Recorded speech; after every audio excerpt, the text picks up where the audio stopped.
Bonjour et bienvenue dans cette nouvelle vidéo et je vais vous montrer par A plus B que cette fameuse intelligence artificielle ChatGPT, c'est à peu près n'importe quoi dès qu'on commence à creuser un sujet avec elle. Et pour creuser un sujet, il n'y a rien de mieux que les liseuses, la lecture numérique, les e-books, et on va l'interroger sur les marques Kindle et Kobo. Donc c'est parti avec une première question que je vais taper ici.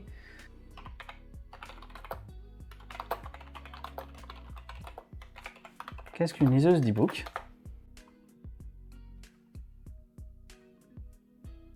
Alors, on me répond.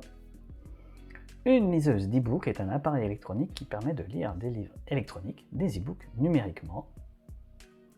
Il a généralement un écran e-ink qui est similaire à l'apparence d'un livre imprimé et permet une lecture confortable même en plein soleil. Les liseuses sont souvent plus légères et plus petites que les tablettes et ont une durée de vie de la batterie plus longue. Donc jusqu'ici c'est pas mal. Les utilisateurs peuvent acheter et télécharger des livres électroniques directement sur leur liseuse ou transférer des fichiers depuis leur ordinateur ou une autre source.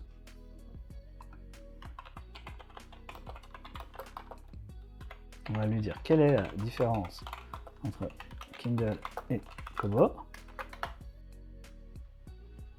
Alors, on me dit Kindle et Kobo sont toutes les deux des marques de liseuses d'e-book. Les deux marques proposent des appareils similaires qui permettent de lire des livres électroniques numériquement, mais il y a quelques différences clés entre les deux. Donc les livres électroniques, sur les livres électroniques, donc Kindle est une marque de Amazon. Ils ont donc une large sélection de livres électroniques disponibles sur leur boutique en ligne, oui, qui est souvent considérée comme l'une des plus grandes et des plus variées. Kobo, quant à lui, a une sélection moins importante, mais vous pouvez toujours accéder à des livres d'autres magasins ou des formats ouverts comme EPUB. Donc là, ça devient déjà plus compliqué, parce que directement depuis la liseuse Kobo, on ne peut pas vraiment accéder à d'autres magasins. Bon, pourquoi pas.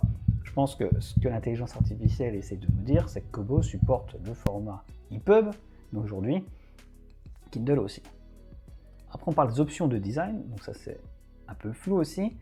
Les liseuses Kindle sont généralement plus petites et plus légères que les liseuses Kobo. C'est faux, ça dépend des modèles. Mais Kobo offre plus d'options de design, y compris des couleurs et des textures différentes pour leur coque. Peut-être, c'est discutable. Au niveau des fonctionnalités, donc ça va être intéressant. Les liseuses Kindle ont des fonctionnalités supplémentaires, telles que la possibilité de surligner et de prendre des notes, ainsi qu'un système de traduction intégré pour certains modèles. Donc ça, c'est pas uniquement une liseuse Kindle. On peut même dire que toutes les liseuses le font, donc je sais pas pourquoi on nous dit ça. Kobo, quant à lui, propose un système de lumière intégré pour lire dans l'obscurité et une fonction de lecture adaptative qui ajuste automatiquement la vitesse de défilement en fonction de votre vitesse de lecture. Je ne sais pas trop ce qu'ils veulent dire par lecture adaptative. Et le système d'éclairage, oui bien sûr, il est intégré à la liseuse Kobo, mais il y en a également sur toutes les autres marques de liseuses, et y compris les liseuses Kindle, Viblio, Pocketbook, Bookin, etc. Donc là, pour l'instant, on peut dire qu'il y a beaucoup d'erreurs.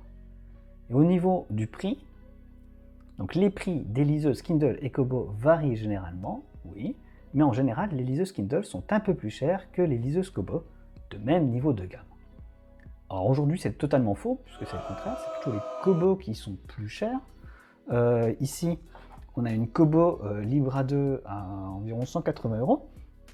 Et on a un modèle équivalent de chez Kindle, qui affiche de la publicité, certes, qui est la Kindle Paperwhite, mais qui est à 140 €. Donc là, c'est vraiment pas bon pour ChatGPT, qui est complètement dans les choux sur les liseuses. C'est assez surprenant. Mais bon, c'était attendu, j'avais fait quelques tests avant, et je vous l'ai dit en introduction. Et donc on nous dit en fin de compte, le choix entre Kindle et Kobo dépendra de vos préférences personnelles et de vos besoins en matière de lecture. Il est donc conseillé de regarder les différentes options et de les comparer pour voir laquelle convient le mieux à vos besoins. Donc en effet. Alors maintenant, on peut aller un peu plus loin et voir ce qu'on nous dit, par exemple, si je dis comment lire un e-book EPUB sur une liseuse Kindle. On va voir si on va avoir une réponse. Donc ça, c'est un sujet de discussion depuis quelques mois. Aujourd'hui, on sait que c'est possible. qu'il y a une manipulation à faire, il faut envoyer le fichier EPUB à une adresse. On va nous dire ce que ChatGPT sait faire là-dessus. Alors en outil, il existe plusieurs méthodes pour lire un e-book au format EPUB sur une liseuse Kindle. Conversion de fichiers. On peut utiliser donc un outil de conversion de fichiers pour convertir un e-book EPUB dans un format compatible avec Kindle comme le Mobi. Donc il existe des outils en ligne, et une fois converti, on peut mettre le fichier Mobi sur la Kindle avec USB, donc un câble USB ou bien un service de stockage en nuage compatible avec Kindle. Donc service de stockage en nuage, c'est le cloud, compatible avec Kindle, je pense pas qu'il y en ait. Par contre, effectivement, on transfère le fichier Mobi sur la liseuse Kindle avec le câble USB. Alors on peut utiliser une utilisation d'une application de lecture d'e-book. Donc il existe des applications de lecture d'e-book compatibles avec Kindle qui peuvent lire les fichiers EPUB directement sur votre appareil. Par exemple, l'application Kindle pour PC ou Mac peut lire des e-books EPUB. Alors là, on confond deux choses, l'application Kindle pour Mac et des applications de lecture compatibles avec Kindle. Voilà, donc là c'est un peu flou, on va dire que c'est faux. Et le troisième point, utilisation de la bibliothèque Calibre. Calibre est un logiciel gratuit qui permet de gérer des livres électroniques et de convertir des fichiers entre différents formats. Il peut être utilisé pour convertir les fichiers donc e-book, EPUB en mobile et les envoyer directement sur votre Kindle via USB. Vrai. Donc là on va dire qu'on a deux bonnes réponses sur trois. Donc c'est un peu mieux que les précédentes questions, mais en tout cas, on nous dit qu'il est quand même important de noter que certaines fonctionnalités de mise en page ou de médias peuvent être perdues lors de la conversion d'un fichier EPUB en mobile. Il est donc conseillé de vérifier si la qualité de la mise en page est satisfaisante avant de supprimer l'e-book EPUB original. Ça c'est vrai, c'est plutôt un bon conseil, donc c'est marrant qu'on nous le sorte.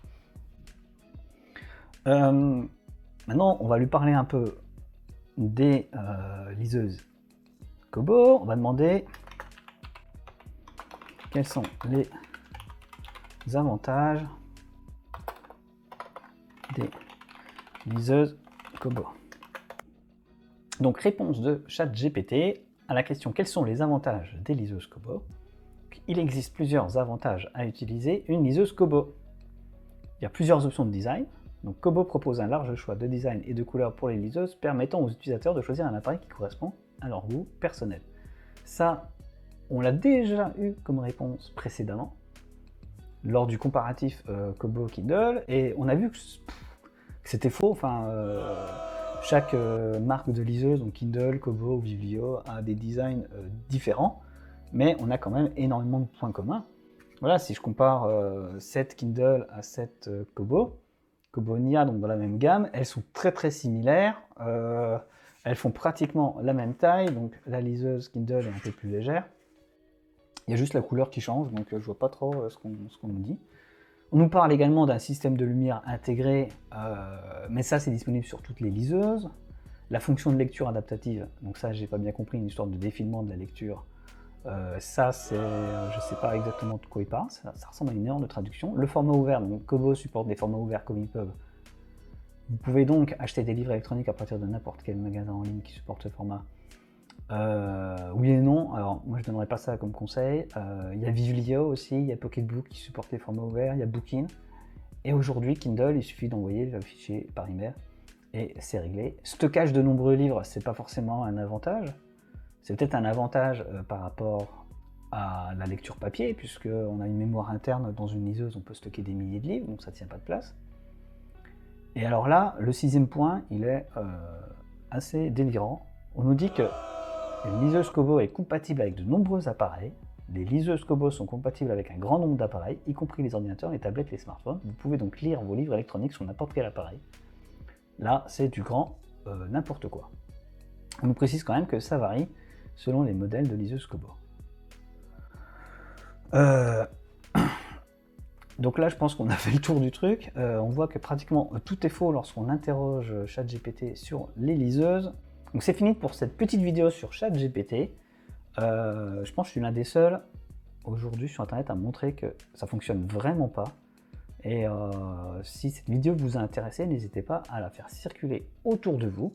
Je pense que ça peut intéresser pas mal de personnes qui commencent à s'inquiéter de ces outils d'intelligence artificielle. Je vous invite également à aller voir les liens dans la description de la vidéo. Je Je vous dis au revoir, à bientôt, bonne lecture.